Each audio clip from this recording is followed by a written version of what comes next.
주일 3부 예배 주시는 하나님 말씀 잠언서 6장 1절에서 19절까지의 말씀입니다. 화면에 비춰지는 말씀을 교독으로 읽을 때 살아계신 하나님의 음성을 듣는 시간이 되시기 바랍니다. 내 아들아, 내가 만일 이웃을 위하여 담보하며 타인을 위하여 보증하였으면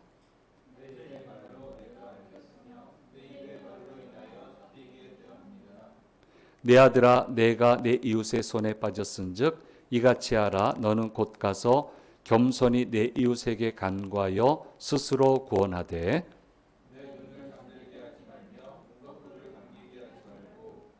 노루가 사냥꾼의 손에서 벗어나는 것 같이 새가 금을 치는 자의 손에서 벗어나는 것 같이 스스로 구원하라.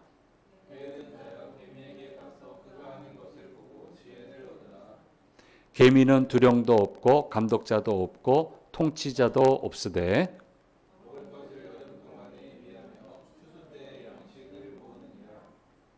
게으른 자여, 내가 어느 때까지 누워 있겠느냐? 내가 어느 때 잠이 깨어 일어나겠느냐?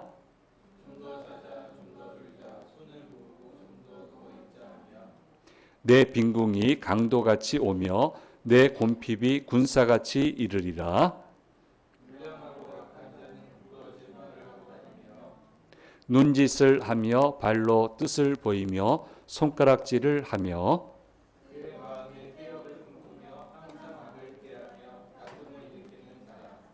그러므로 그의 재앙이 갑자기 내려 당장에 멸망하여 살릴 길이 없으리라.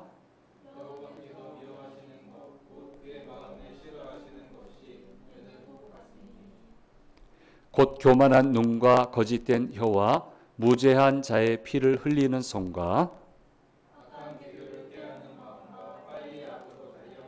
같이 읽겠습니다.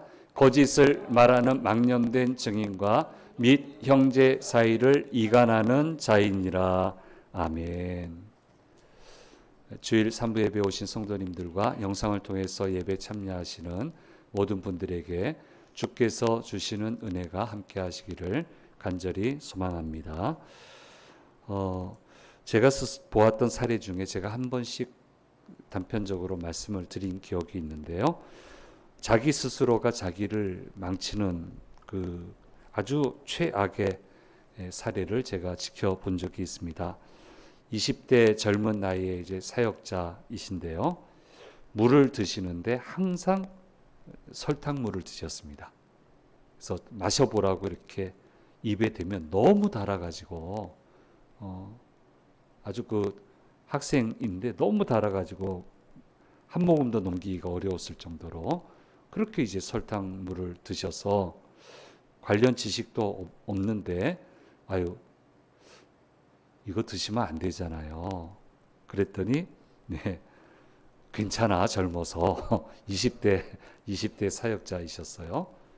괜찮아, 젊어서. 그러면서 또 뭐라고 얘기를 하시냐면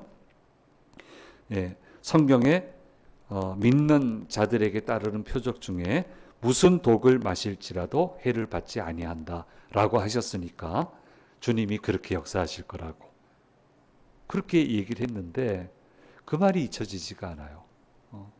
무슨 독을 마실지라도. 그럼 설탕이 독이라는 거잖아. 절대로 해를 입지 않을 거다라고 하셨는데 그 말씀은 복음을 전하는 과정 중에 사고로 그런 일이 일어났을 때 뭐 독사에 물린다든지 바울도 독사에 물렸잖아요. 뭐 독을 접하게 됐을 때 그때 지켜 보호해 주신다는 뉘앙스가 그런 의미인데 이 케이스는 아니거든요. 그래서 아무리 성경을 모르는 학생이어도 그렇지 이건 아닌데 이렇게 했는데요. 결국은 그 설탕물과 관련된 증세가 나타나셔서 사역을 못 하시게 됐어요. 그리고 뭐 영원히 우리가 들을 수 있는 그 소문을 들을 수 있는 자리에서 자취를 감추시고 한번 제가 사역하는 교회 저보러 오셨더라고요. 바로 도망가셨는데 아무튼 뭐 사역을 하지 못하셨습니다. 스스로 망친 거예요. 스스로 망친 거. 남이 망친 게 아니고 스스로 자기를 망친 거예요. 지혜자의 삶에 중요한 원칙이 있는데 그것은 자기 스스로 자기 인생을 망쳐서는 안 된다라고 하는 것이 지혜자의 아주 중요한 삶의 원칙입니다. 본문 말씀은 바로 그것을 얘기하고 있습니다. 그래서 첫 번째 케이스로 음녀의 유혹에 빠지지 말라고 이야기하고 계시는 겁니다. 성적 질서가 무너지면 반드시 탈이 나게 되고 인생도 망가지게 되고 가지고 있는 모든 것을 강제로 내어놓아야 된다. 그래서 너무 적나라한 표현이지만 제가 그 표현을 못 쓰지만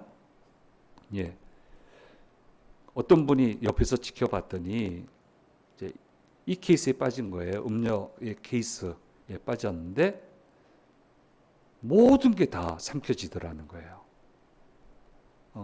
물질도 삼켜지고 뭐 집도 삼켜지고 인생 자체가 삼켜지고 그렇게 무섭게 삼켜져 버리는 것을 보게 되었다라고 하는 그런 글을 제가 읽어본 적이 있습니다.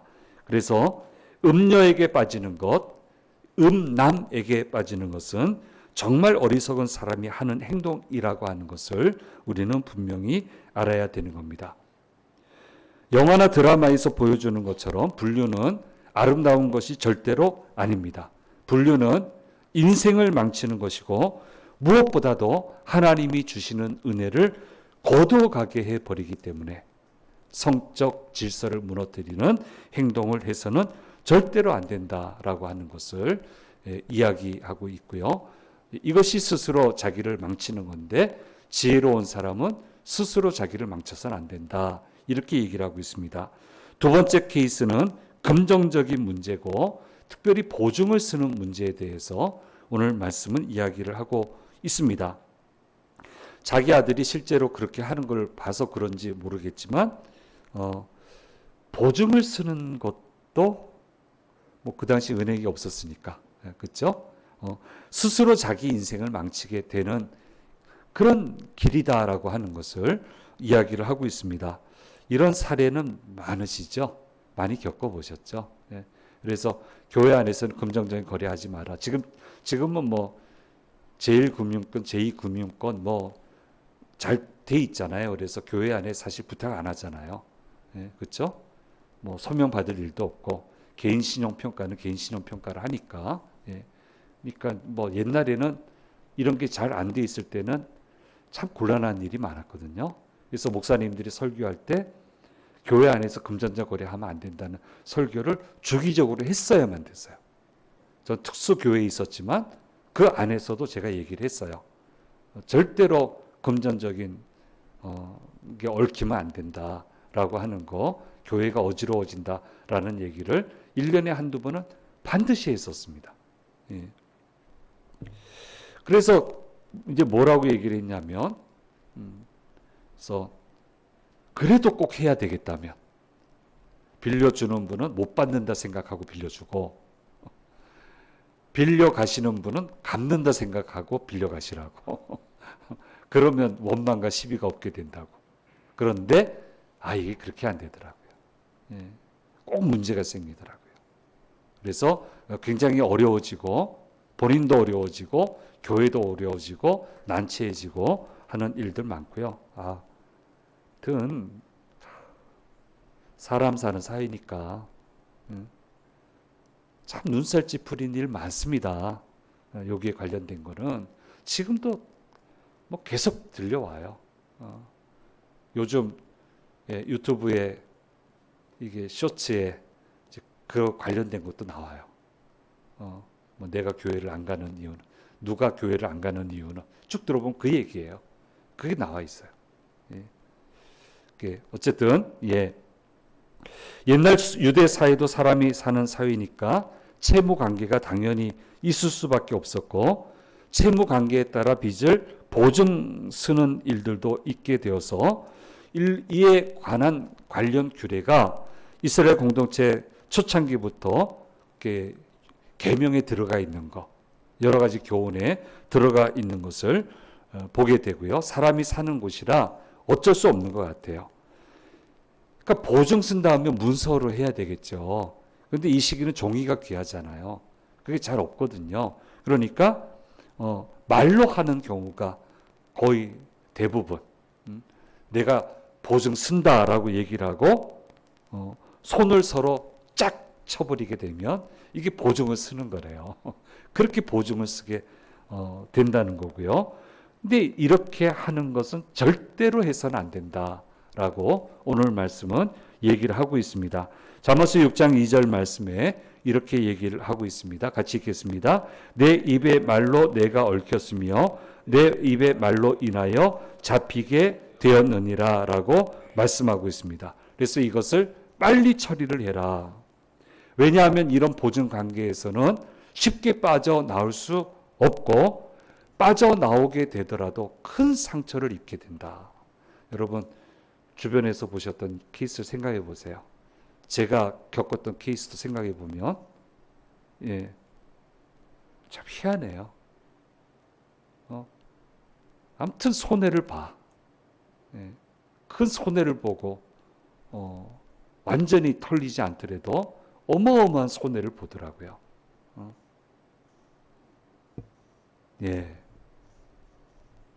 정말 가슴 아픈 일들이 있어요.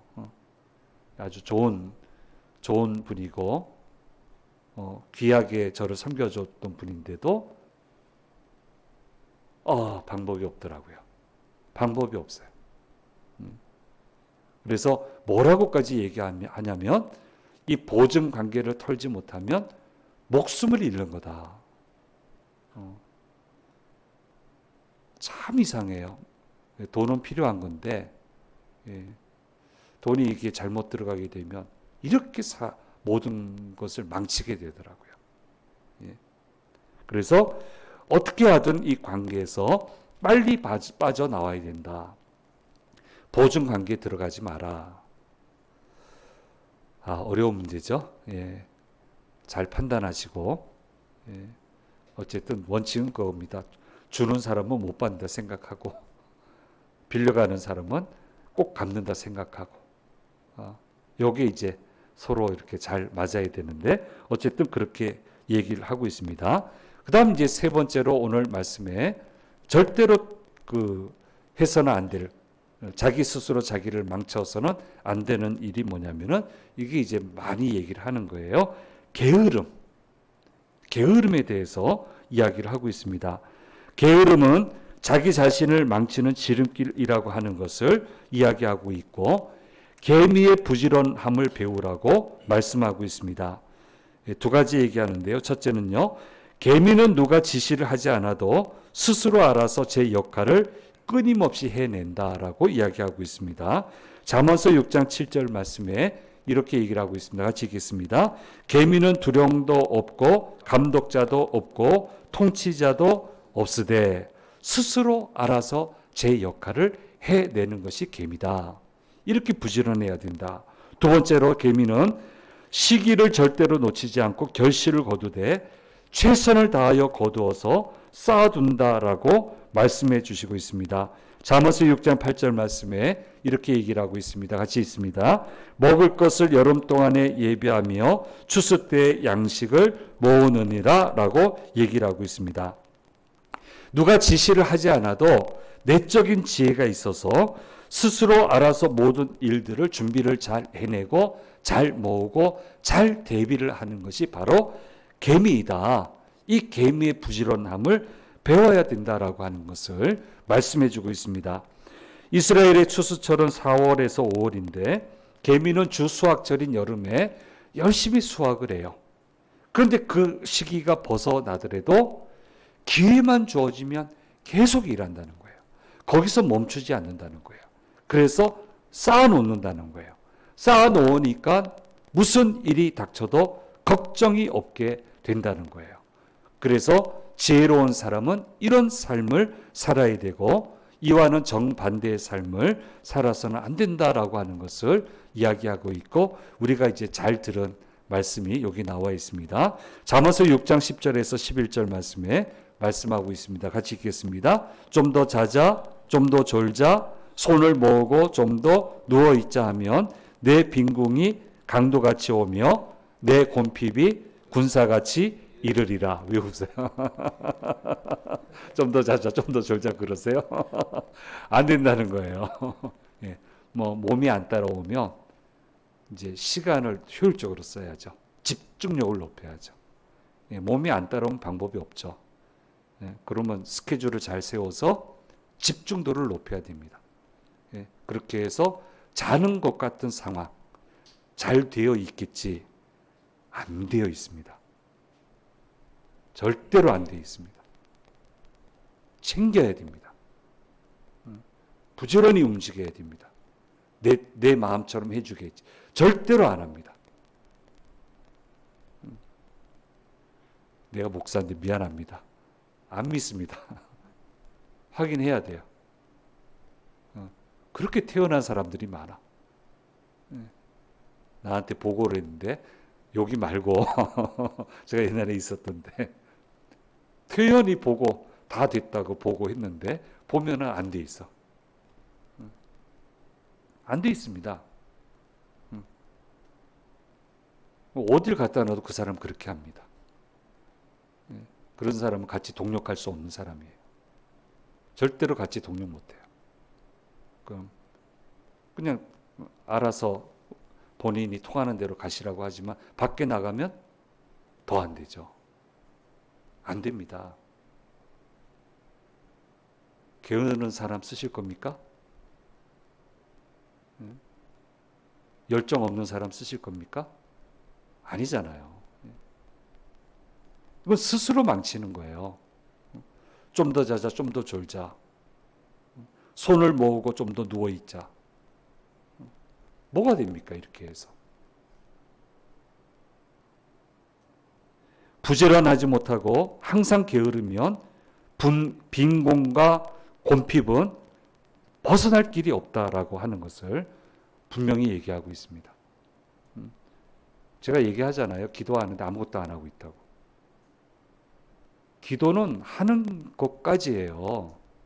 내가 기도한 대로 하는 것까지예요. 그게 기도인데 말만 하고 안 하니까 아무런 일도 안 일어나요. 평생을 그러고 살아. 왜 하나님 안 이루어주시지? 저희가 안 했잖아. 안 했는데 어떻게 이루어주셔? 예. 이건 망치는 겁니다. 자기를 망치는 겁니다. 예.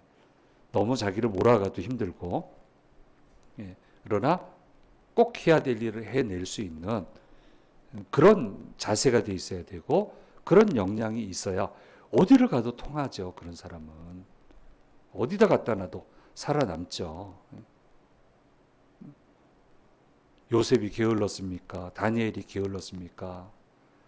갖다만 놓으면 다 하잖아요. 다 해내잖아요. 한 번도 해본 적이 없는데 업무를 익혀서 능숙하게 해내잖아요. 그게 보통 노력으로 되겠습니까? 그러니까 쓰는 거지. 쓰임받고 맡겨놓고는 안 돌아봤대잖아요. 보면은 다 돼 있고 정확하게 돼 있고. 뭐 지금은 안 통하나? 지금도 통하지. 네가 하는 것은 아무것도 안 봐도 된다. 그러면 그 인생은 피는 거예요. 왜 그런 사람이 없겠어요? 적당히 되겠지는 아닙니다. 죄송하지만 그건 아닙니다. 예. 그래서 오랜 인생을 살아오신 분들이 이구동성으로 하는 얘기, 얼마 전에 유튜브 하나를 좀 봤어요. 나이 드신 분들 대상으로 해서 이제 여러 가지 질문을 하시더라고요. 노후 대책에 대해. 노후 대책 제가 공부하는 사람이니까 이렇게 쭉 봤는데 답이 똑같아요. 예. 누가 봐도 성공적인 인생을 살아오신 분들의 공통점이 뭐냐면 그분이 믿는 사람이든 믿지 않는 사람이든 지독할 정도로 부지런해요. 그리고 검소해요. 검소합니다. 부지런하고 검소해요.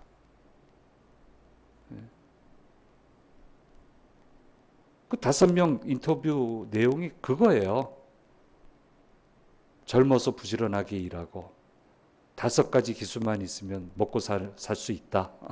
5가지 자격증 기술을 갖춰라.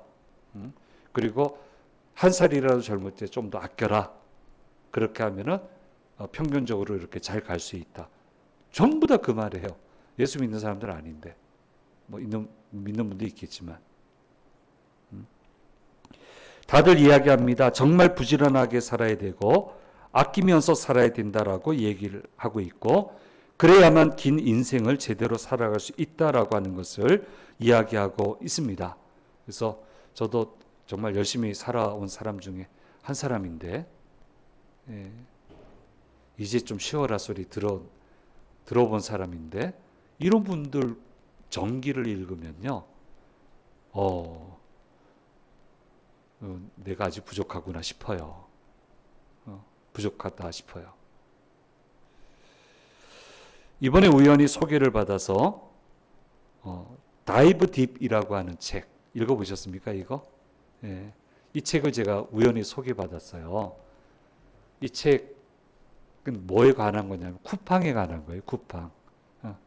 요 근자에 쿠팡에 대해서 제가 너무 놀래가지고, 이런 품목까지 쿠팡이 다루나? 이렇게 빨리 다루나? 이거 내리셔도 돼요. 예.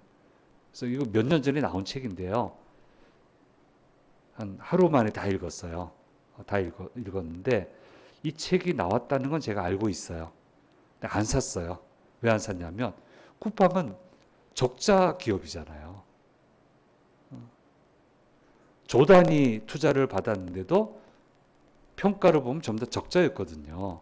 그럼 망할 기업, 내가 적자 내는 기업 스토리를 내가 왜 사서 읽어요?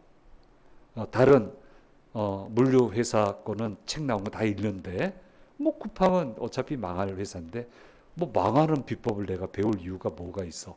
이렇게 했더니 이 책을 읽어보니까 계획된 적자라고 하더라고요. 아마존이 그렇게 해서 시장을 장악하고 어마어마한 기업으로 탈바꿈했다고. 쿠팡도 그 전략을 썼다는 거예요. 그리고 실제로 이익이 나오고요. 거의 독과점처럼 돼가는데 횡포 부리지 않고, 그렇죠?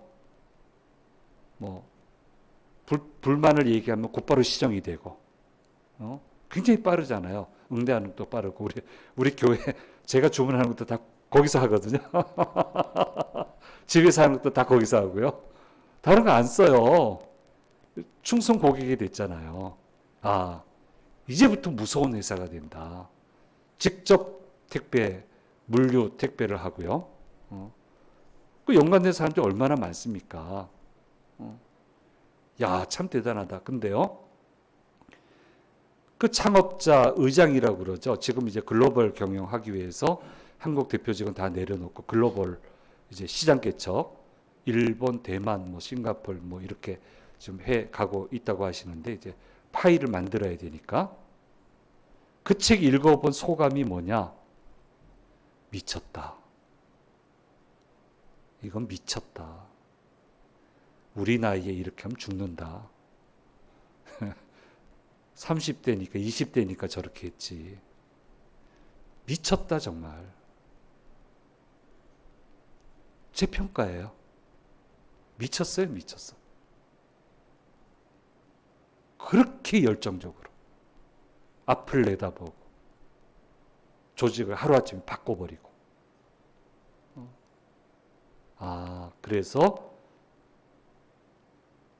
그래서 이 사람들이 여기까지 올 수 있는 거구나. 이렇게까지 할 수 있는 거구나. 네.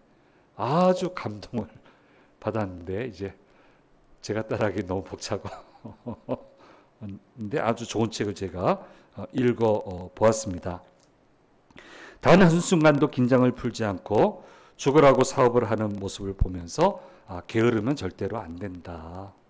절대로 안 된다. 성경에 누가 게을렀어요? 예수님이 게을렀어요? 제자들이 게을렀어요? 거듭나기 전엔 게을렀지. 거듭난 이후는 안 게을렀잖아요. 누가 게으른 사람이 있어요? 얼마나 열심히 살았어요. 그래서 게으른 거는 자기를 망치는 거다. 자기가 스스로 자기를 망치지 마라. 손을 모으고 좀 더 자자, 좀 더 눕자 하지 마라. 왜 내 인생을 망치냐.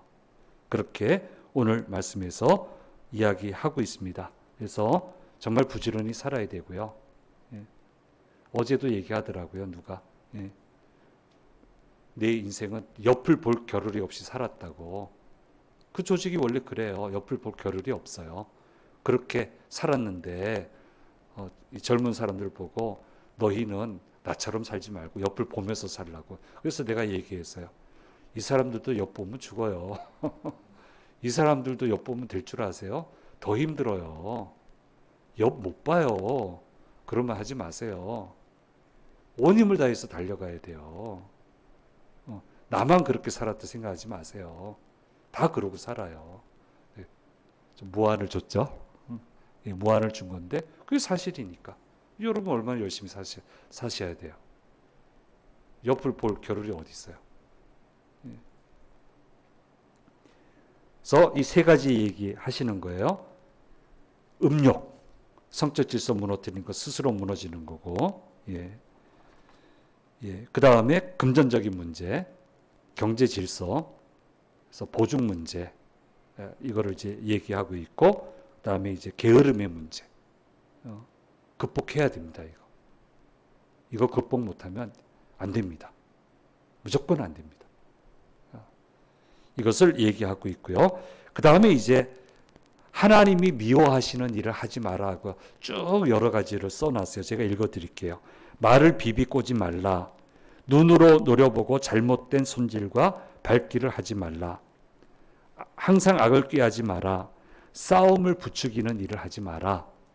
그 다음에 17절 이하의 말씀에서는 교만한 눈, 거짓된 혀, 무죄한 자의 피를 흘리는 손, 악한 일을 꾀하는 마음, 악한 일에는 빠른 발, 거짓말하는 증인, 형제 사이를 이간하는 자들은 하나님이 미워하시고 싫어하신다.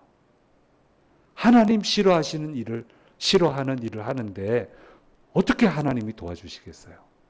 그래서 하나님 싫어하는 일은 하지 마라. 그거 안 하고도 살 수 있다.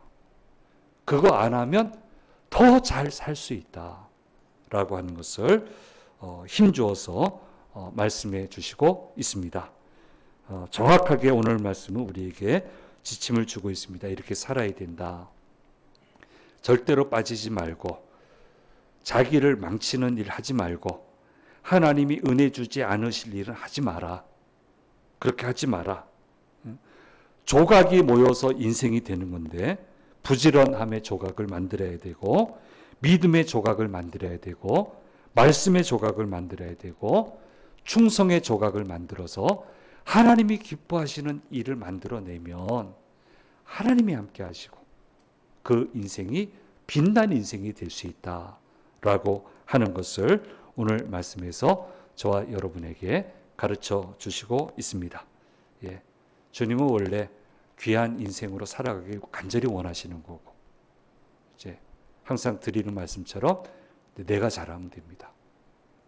귀한 인생으로 만들어갈 수 있게끔 피할 것은 피하고 달려가야 될 것은 달려가고 관리할 것은 관리하고 이렇게 지혜롭게 가야 된다라고 하는 것을 구체적으로 오늘 이 말씀을 통해서 이야기해 주시고 있습니다. 말씀 잘 붙들고 하나님이 도와주시는 한 주가 되시기 바랍니다. 손을 모으고 자자 졸자 눕자 하지 말고 자기 몸에 맞게 절대 시간이 부족하면 집중력을 키우면 되니까 효율성을 키우면 되니까 그러면 되는 거죠. 그러면 그 시간을 커버할 수 있죠. 어쨌든 이렇게 멋지게 인생을 잘 만들어가는 모든 성도들 되시기를 바랍니다. 기도하겠습니다. 귀하신 주님 감사합니다. 오늘 잠언서를 통해서 우리에게 들려주시는 음성을 들었습니다. 함정에 빠지지 말고 안 도우시는 길로 가지도 말고 부지런하게 열심히 모아서 어려움 없이 살아가는 복된 삶이 이곳에 모이신 모든 분들의 삶이 되게 도와주시고 이 말씀을 듣는 모든 분들의 삶이 되도록 도와주옵소서. 부지런히 합니다마는 아무것도 거둔 것이 없게 되는 그런 일에서는 저희를 지켜 보호해 주시고 하는 것마다 은혜 위에 은혜를 주셔서 30, 60, 100의 결실을 거두는 복된 삶을 살아가는 주의 자녀들 되도록 도우시고 인도해 주옵소서. 한 주간 시작합니다. 승리하게 부족함이 없도록 인도해 주실 줄 믿고 우리 주 예수 그리스도의 이름으로 기도드립니다. 아멘.